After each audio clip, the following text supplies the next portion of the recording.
লক্ষ্মীপুরে পিএইচপি কুরআনের আলোর অডিশন পর্ব শেষ হয়েছে। দুপুরে লক্ষ্মীপুর পৌর শহরের তামিরুল মিল্লাত হেফজ মাদ্রাসা মিলনায়তনে প্রতিযোগিতার আয়োজন করা হয়।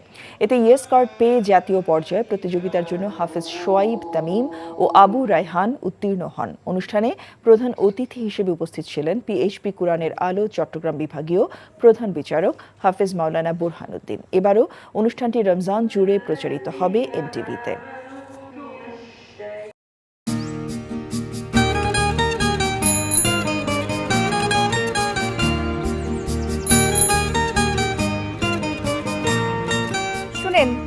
পুরুষ মানুষ তো এভাবে ভয় পেলে চলে না, মুখে সাহস রাখতে হয়।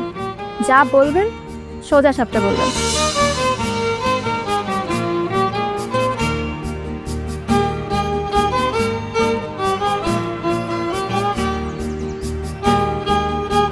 তো এই শীতে যে শীতের কাপড় ছাড়া আসছো, এটা কি ঠিক আছে? তোমাকে দেখার পর থেকে আমার জীবন থেকে শীত, গ্রীষ্ম, বর্ষা সব চলে গেছে, শুধুমাত্র তুমি আছো।